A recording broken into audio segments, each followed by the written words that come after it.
يجعلك في كل خطوة سلامة، يحبب فيك الغريب والقريب والحصل اللي على الطريق يا سيف يا ابن علا، ويكفيك شر طريقك ويكفيك شر المرض، ويرزقك من حيث لا تعلم ولا تدري ولا تحتسب. امين يا رب العالمين. احلى دعوه. السلام عليكم ورحمه الله وبركاته. حبايب قلبي وحشوني جدا جدا جدا. صباح الورد، صباح السرور، صباح الرزق الوفير، صباح كل حاجه حلوه، صباح الفل على احلى متابعين في الدنيا، هوانم قناتي مع سمسمه. اهلا بيكم. انا حتى لما بشتري الكوسه ما بخليش حد يقورها لي. هي الكوسه مش محتاجه تتقور، هي مش محتاجه محتاجة؟ يعني مش محتاجه شغل.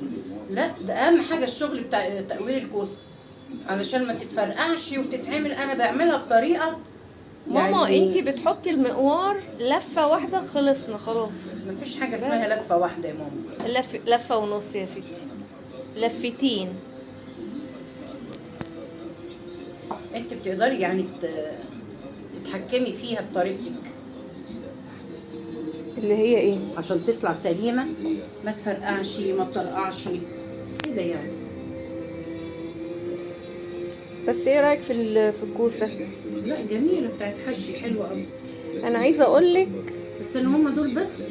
انت جايبه بقى انا نص. فتحت كوسايه، انا قشرت كوسايه وغسلتها كويس جدا وقعدت اكل فيها زي الخيار. ما شاء الله. طب كنت خليه كيلو.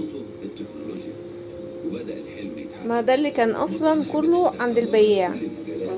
عشان كده يعني انا حاولت ان انا نقيت الصغير بالعافيه لان كله كان كبير. انت عارفه منين ده؟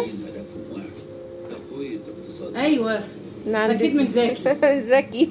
شفتي حاجة زكي بتتكلم، بتحكي عن نفسها. انا عارفه. انا عايزه اقول لك، وانا واقفه انقي وهو بينقي الواحده، ده سوقي. فبقول له يا عم انت بياع وعارف انت بتنقي. يعني هي واحده واقفه وهو بينقلها؟ لا، هو بياخد حد طلبه في التليفون وبينقي بسرعه. طب ليه ما تجيبليش منه هاتي لي منه التليفون. حاضر، بس هو بيفتح بدري، بيفتح الساعه. انا ما رحت له الساعه 9. 10 يا بنتي تلاقي عليه ناس. لا، الساعه 9. الساعه 9 كان فاتح. بقول لك بيفتحوا بدري. طيب، وعلى 10 11 بالكتير بيخلص. بيبعت مع ابنه مع خالد. هو عنده خالد ما شاء الله عليه. ما اعرفش، هو بقى البياع اللي بيبقى واقف في السوق بيبقى واحد اسمه وليد وواحد اسمه زكي، والاثنين اخوات. ووليد عنده خالد ابنه. ماما واحنا دلوقتي انا بعرفك على العيله، بتعرفيني السي في بتاع العيله. هاتيلي تليفونه يجيب لي الحاجه ويقورها هناك عند الست اللي بتقور دي ويبعتها لي. ايه المشكله؟ مفيش مشكله. بدل ما انا تجيني الحاجه كده والف على الست اللي بتقور. لا، في بقى عايزه اقول لك، عنده واحده قاعده بتقور في فرشه هو. طيب كويس. تسترزق.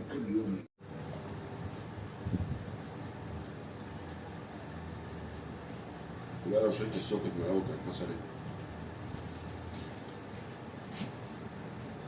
احنا قلنا الشيء لزوم الشيء. يعني ايه الشيء لزوم الشيء؟ يعني ادي العيش لخبازه. التليفون معصلك، مين ده؟ مين اللي يفهم فيه؟ ليه؟ اللي يفهم في التليفونات، اللي يفهم في السلوك. كل شيء سلوكيات.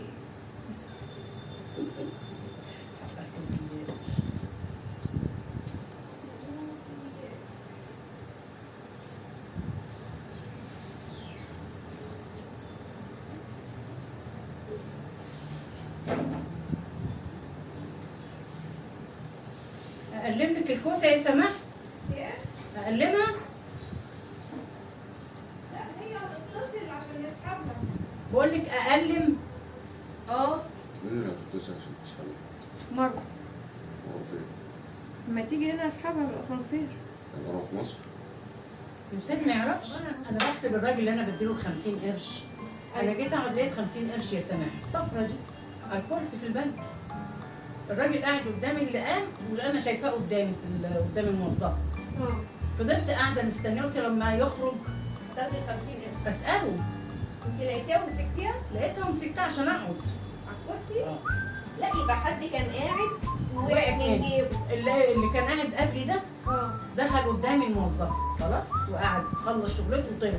يا حاج يا حاج، انا لقيت مكاني 50 قرش وقع منك. ايوه بحساب يقول لي خلاص يا حاجه، او حاجه بسيطه يا حاجه، او حاجه بسيطه دي من كام سنه، انما مش في وقتنا ده. قلت يا سماح انا لقيت الراجل مد ايده وقام واخدها مني.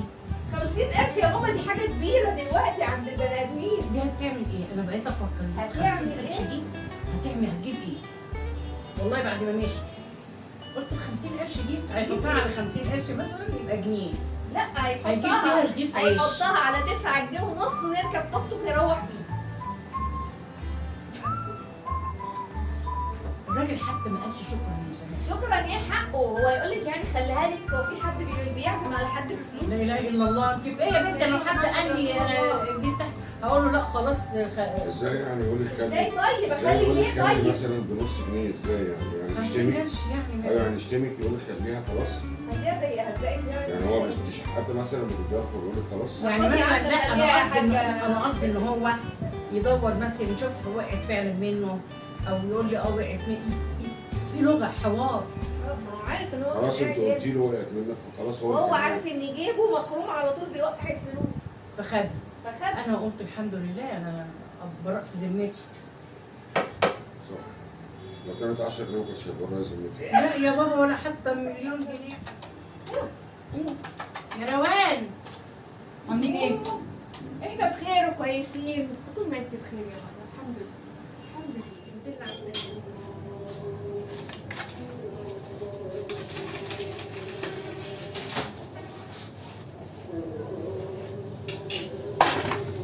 يعني انا بفضي هنا عشان انتوا تكونوا لي هنا.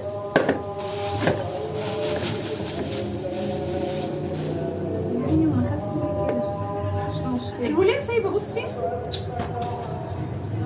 المشكلة بيبقى فيه بذر بيبقى بايخ في الأكل يعني. قلت كده وقعدت انا اعمل واقور. تقولي مش عايزينها جلد. بصي بذر.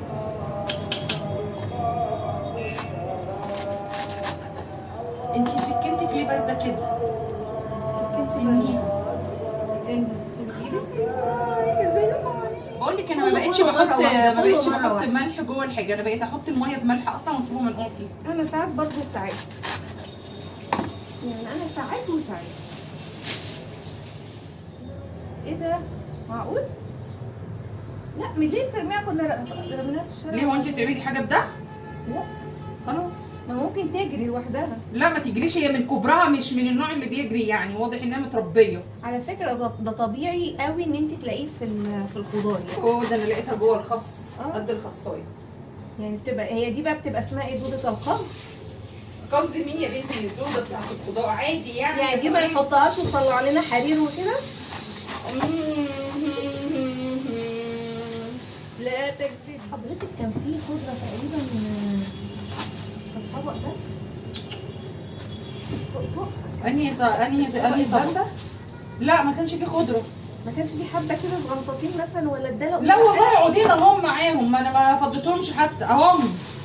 خلاص والله خلاص والله يا شيخ خلاص قسما بالله خلاص. يا بنتي انا كنت مقطعاهم لاني كنت هحطهم في الحله من تحت. وقفت زي ما انتوا شايفين كده انا ومروه في المطبخ، مشاكسات ومعاكسات ما بين وما بين لا، ما بين ده ينفع ما بين ده لا ما ينفعش، لا خدي دي لا حطي دي لا شيلي دي لا ده ما ينفعش تحطيه في الاكل ده ما ينفعش تشيليه في الاكل. عايزه اقول لكم كان مواقف تحفه جدا. موقف المطبخ ده عايزه اقول لكم بيبقى فيه قصص وحكايات ومواقف وحاجات حلوه قوي قوي قوي.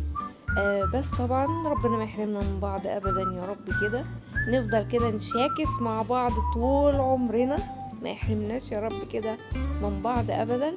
وقفنا زي ما انتم شايفين كده، حضرنا للمحشي والله العظيم بصوا اكله لا كان على البال ولا على الخاطر. عايزه اقول لكم انا اصلا ما كنتش عارفه اصلا ان ماما جايه ولا مروه جايه، بس كان يوم حلو جدا، يا رب الفيديو يعجبكم.